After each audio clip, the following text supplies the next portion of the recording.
Chapter 16. Law as Liberty. We have seen thus far that restitution is basic to God's law, its purpose being the restoration of godly order. This is a step towards the establishment of God's kingdom, begun as men and women are made a new creation in Christ, and then furthered as they bring every area of life and thought into captivity to Christ. The Western world, once known as Christendom, has abandoned its centuries-old adherence to God's law for an antinomian and modernist position.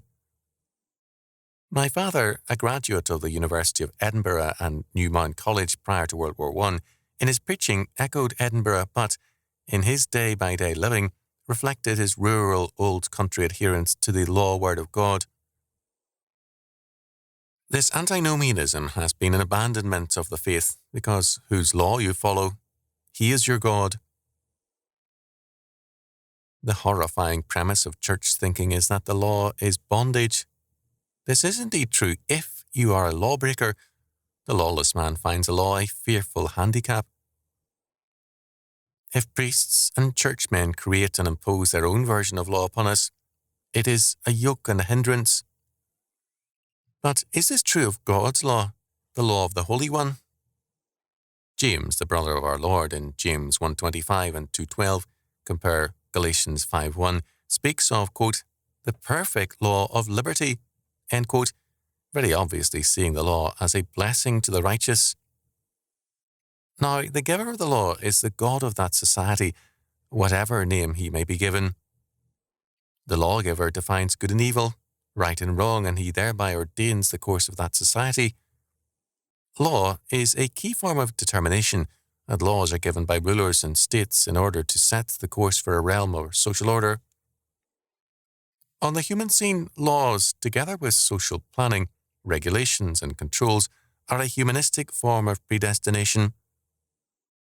We live in a time of fanatic dedication to humanistic status predestination, which naturally finds talk of predestination by God intolerable. The choice for men is anarchy or law, but humanistic law is a form of anarchy because, quote, it has no relationship to God's fundamental order. Humanistic law thus leads to anarchy. By necessity, humanism has chosen the tempter's program, every man as his own God, knowing or deciding for himself what is good and evil, Genesis 3:5. In humanism, sometimes the individual is his own God, at other times the state exercises its power for all the people. Biblical faith means recognizing God's law as the ground of our freedom. Law is liberty, not slavery. If I am a murderer, the law is bondage and a yoke to me. If I am a godly man, it is freedom for me that law restrains the men who would like to see me dead. The law to me, then, is liberty from murderers, thieves, and others. How much freedom can any of us ever enjoy if we are suddenly in a world ruled by a Marquis de Sade, where all crimes are legal because they are natural, being the acts of fallen man, and only Christianity is illegal because it is supernatural and hence anti-natural? Law is liberty, and religious antinomianism is a guarantee of slavery because it exalts the laws of the fallen men over the law of God, and because it makes a holy cause of a contempt for God's law. The psalmist asks, quote, shall the throne of iniquity have fellowship with thee, which frameth mischief by a law? Psalm 94:20. In James McFat's rendering and paraphrase, this reads, quote, can evil rulers have thee for our ally, who work us injury by law? Can there be a free society, the professed goal of modern men, when God's perfect law of liberty is despised? How free can any society be when it drops God's 10 commandments and the whole body of his law? It is no accident that the Western world, no longer Christendom, is moving into statist tyranny. The cause of freedom is a futile one on anything other than God's terms, his Son the King, and his law our way of life. For men to seek freedom apart from God is comparable to seeking heaven in hell. The humanistic state constantly expands its power because its goal and the goal of its citizenry is to be as God, determining their own laws, lives, and morality. Genesis 3:5. Because it is not God, the humanistic state has a problem, never having enough power to play God as it hopes to do. As a result, by an ever-expanding body of law, the humanistic state strives for the total power that is its dream. Humanistic law means tyranny, whereas God's law is liberty. God's law cannot expand. It is a limited body of legislation, and in much of the law, God reserves the right of judgment to himself. Thus, little is left to man's discretion, if anything. Humanistic law is a plan of salvation, a way to the good society as the humanist envisions it. God's law is not a plan of salvation, but of sanctification, of holiness.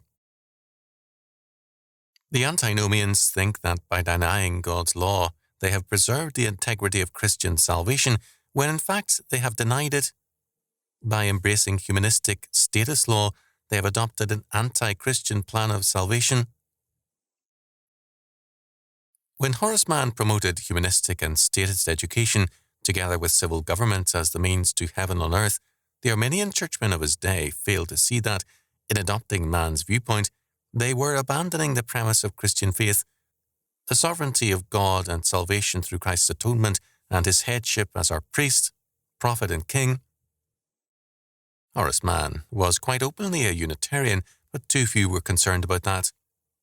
We are now surrounded by Mann's legacy, and too many treasure it because it is an old one and therefore good Americanism.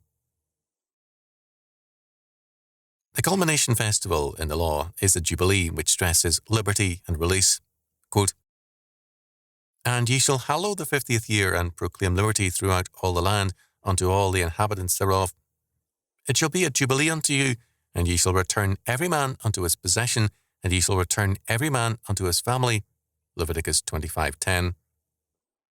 "Ye shall not therefore oppress one another, but thou shalt fear thy God, for I am the Lord your God. Wherefore ye shall do my statutes, and keep my judgments, and do them, and ye shall dwell in the land in safety." Leviticus 25:17-19. God's law is full of promises of blessings to his people. Man's law is essentially punitive, not given ever to promising any good thing.